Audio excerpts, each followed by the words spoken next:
Welcome to another book vlog. It is Wednesday, May 31st, and the book I just finished I would just call fiction. It's called Lessons in Chemistry by Bonnie Garmis, and in it we follow the main character of Elizabeth Zott, and she is a scientist, more specifically a chemist. However, she's a scientist in the 1960s when there weren't a lot of women scientists and they weren't really taken seriously because at that time the thinking was still a woman's place is in the home, taking care of children, their husbands, doing housework, cooking, cleaning, all that sort of stuff.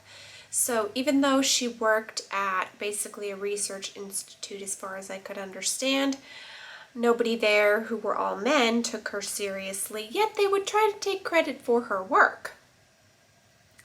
And so the book takes you through some of those struggles that she faces because she doesn't see herself as anything else other than a scientist. But it's hard to get jobs and hard when people don't take you seriously and are taking credit for your work. But it's entertaining as far as where that leads her, and even though her life doesn't go according to plan in many aspects, she's still dedicated to science and chemistry as well as teaching others about it. But she teaches people some other things along the way, and especially women, and kind of empowers women, especially for that time. And I really liked the message that the book gave throughout, whether it be small messages that she was giving to other women or an overall message for women in the time and even could be applied today. So I liked it. The character was quite entertaining in a way because she's very rigid, kind of just says what's on her mind, doesn't care about fitting into social norms. And she also has a dog, and the dog is a fun character as well. Definitely helped add to the story, and I won't spoil too much about that so you can be surprised when you read it. But yeah, if you enjoy fiction about women kind of overcoming the odds, books that take place in the 60s, I think this would be a good one for you. I rated it 4 stars. I was kind of going back and forth between 3 and 4 stars. Sometimes I have trouble deciding, but while it wasn't one that necessarily was gripping to me that I was saying, oh, I gotta pick it up and find out what happens, it kept me entertained, and the thing that put it over 3 stars to 4 stars for me was just the fact of the messages that it conveyed. And there was certain parts of the book that I found myself wanting to screenshot or take a picture of because the message resonated with me. So if you haven't read this one, check it out, and I'll see you soon. It's Wednesday, June 7th, and I just finished an audiobook by Ellen Hildebrand, and I've read or listened to some of her other books as well, but this was The Perfect Couple, and the story mainly takes place on Nantucket because there is a wedding happening. The wedding is between Benji and Celeste, and it's at Benji's parents' house, Greer and Tag, who are wealthy, so it's on their Nantucket estate.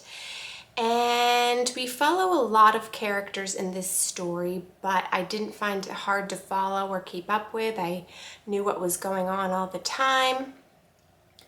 And not only are there love stories going on, affairs, but also a death. A woman is found dead after the rehearsal dinner. And from there, things don't go well for a lot of our characters. So it's kind of romance, mystery, and also kind of explores families because we also have Celeste's parents, and her mother sadly has terminal cancer. Also during this weekend, her mother finds out a secret about her father. There's just a lot of stuff going on, so surprisingly, I didn't get lost with all the characters and all the storylines, and it kept me entertained and interested, and I rated it 4 stars. So if you like sort of beach reads, somewhat romance mystery, wealthy families, or even just books that take place in New England or on Nantucket, I think you would enjoy it. I don't know if it had been an e-book or physical book, if it would have been harder for me to keep up with things, but definitely with the audiobook, I was right there knowing what was going on. So I think I said I rated it 4 stars, and yeah, check it out if that sounds good to you. It is Saturday, June 17th, and I just finished another book. This one took me a while to get through because I've been vacationing in Florida, getting married, so the book reading got on the back burner a bit, which is completely understandable. But this was an e-book called oh man, I forgot the title of it. Hold on. I read Happy Place by Emily Henry, and I rated it 4 stars, and most of my other Emily Henry books have been 5 stars. I do very much like her as an author, but for some reason this one didn't entice me quite as much as the others I've read from her, so it wasn't a 5-star read for me, but still very good with 4 stars. I don't know if partly that's because I was thinking about other things, doing other things, so I couldn't quite be as engaged with it as I might have been otherwise. But it was a good, cute story, and it kind of is talking about this friendship group that has been friends for many years, and they go to this place in Maine every year together. And this is going to be the last time that they go to this place in Maine together. And our 2 main characters, I'm forgetting the girl's name, of course, and then Wynn, who she was engaged to, are there somewhat under false pretenses, but I don't want to give too much of the story away. But it's kind of the dynamics of their friendship, what's going on with their relationships, because they're all kind of coupled up amongst these friends. And yeah, so it's just a good, fun, happy story about friendship, romance, and if you've liked her other books or like just light love stories, then I think that you would enjoy it. Don't have much else to say without giving anything away, but if you liked her other books like I did, check it out. Maybe you'll disagree. Maybe you'll think it was a 5-star read. So I'd love to know. But that's the latest. Don't know when I'll be back with another book because I probably won't be starting any till I get home and after a few days. But there you go. It is Friday, June 30th, and I just finished a book. This is The Family Across the Street by Nicole Trope. And I never heard of this book or author before, but my coworker read it and was finished with it, so he gave it to me to read. And overall, it was a pretty good story, kept my interest. I rated it 3 stars, but wasn't the best book I've ever read. Wasn't super thrilling or gripping or anything. It could be a little bit slow at parts too, but basically I think it takes place in Australia, and we're in this neighborhood, and we have one character of Gladys, who's like the old lady next door, who's a bit of a busybody, and across the street from her is a family, a mother, husband, and 2 children, and on this regular, ordinary day, things at their house don't seem to be going to routine based on what Gladys has observed, and she starts to get a little bit suspicious about what's going on inside the house. And there's also a delivery driver, Logan, who tries to make a delivery to the house and also kind of gets a funny feeling about what's going on. So, like with all books, I don't want to give too much away, but if you like sort of suspense, something with a little bit of a twist, you might like this one. But I kind of feel like I could take it or leave it. Like, again, like I don't feel, I enjoyed reading it, but I don't feel like it's one that is a must read. So there you go. That's the latest. I slowed down a bit on my reading because of being away, but I'm trying to get back into my normal pace. I'm still ahead of schedule on my reading goals, so I feel pretty good about things at the moment. But let me know what your summer read is, although I don't know when this video is going to post, but so I guess I should just say let me know what you're currently reading and if it's a good one. And I'll see you soon. It is Monday, July 24th, and I just finished an ebook. It was Carrie, Soto is Back by Taylor Jenkins Reid.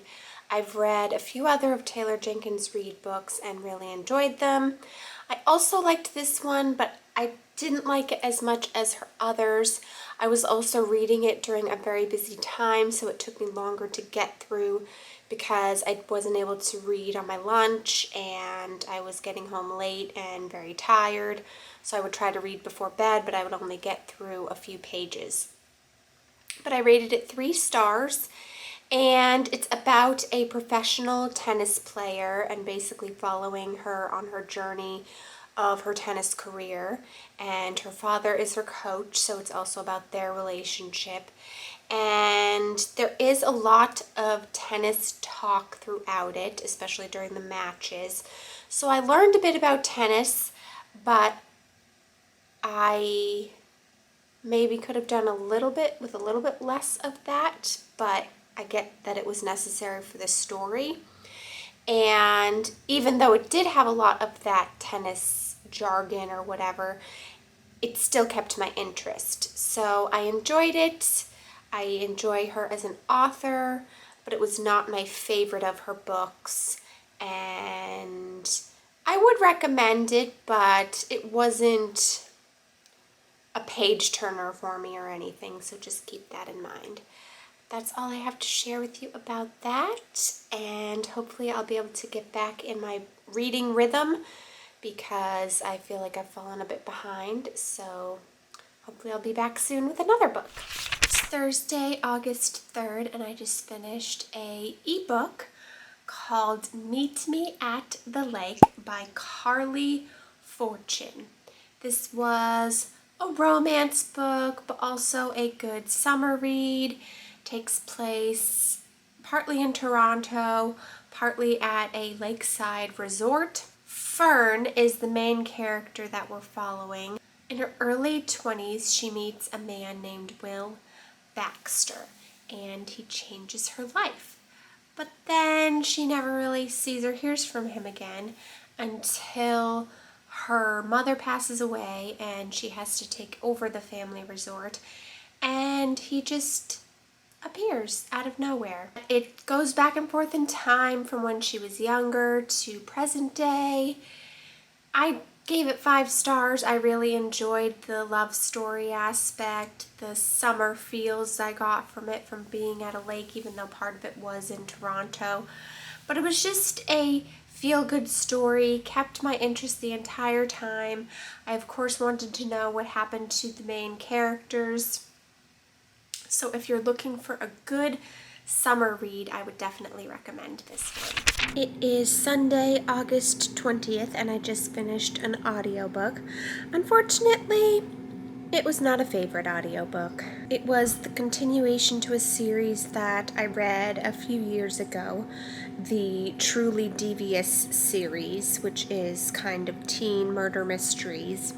And this was the 4th and I believe final book in the series, called The Box in the Woods, and the author is Maureen Johnson. And I listened to this one on audiobook, whereas the others were all ebook. And I don't know if that's the reason or if it was just the story, but I was not able to get into this one. I did rate it 2 stars for that reason because I just couldn't get invested. I wasn't caring about the characters. The story wasn't grabbing me.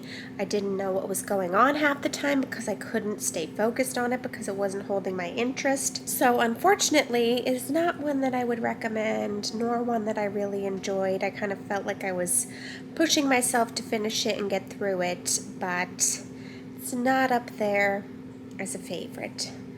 But fortunately, so far for this year, I have not had that many 2 stars, and I have had a good number of 5 stars.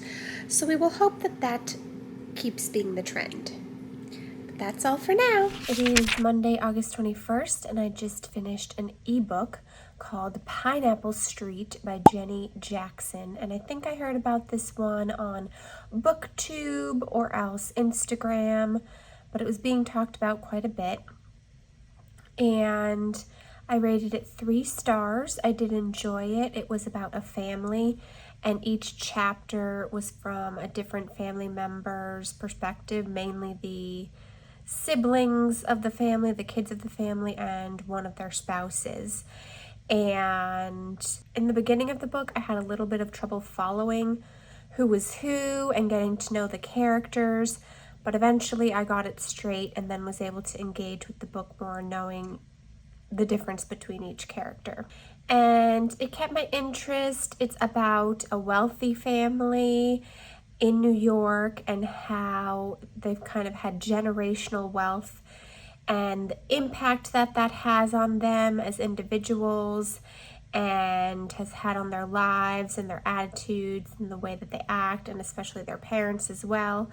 So it was an entertaining, fun read, and can't say anything too negative about it. I enjoyed it, but it wasn't a 5 star, is all I can say, I guess.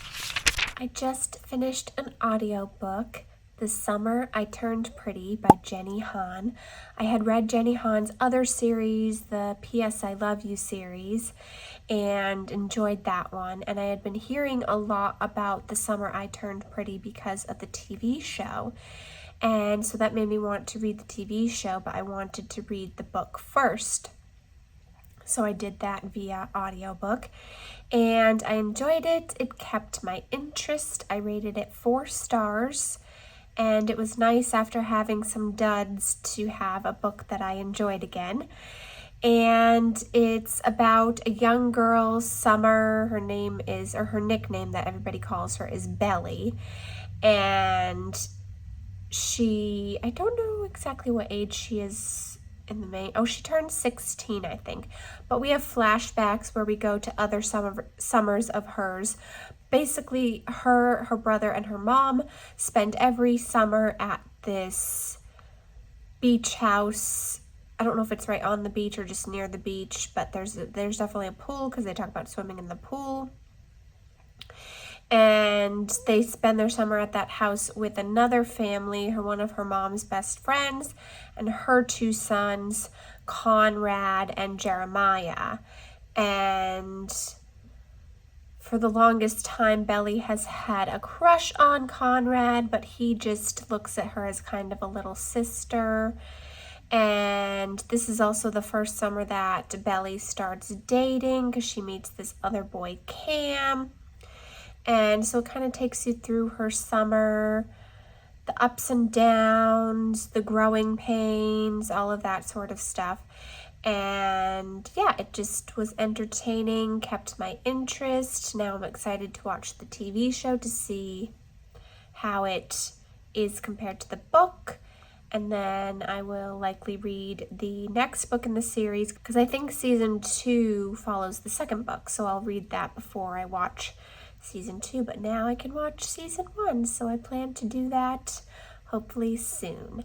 But if you liked Jenny Han's other books, or if you like kind of teen drama books or teen romance, I think you would enjoy this one. So that's that. I think I'm going to have one more book to share for this vlog. I know this one has spanned a longer amount of time, but that's just because I was reading at a slower pace for most of the summer. Not slower, but just less books per month for the summer.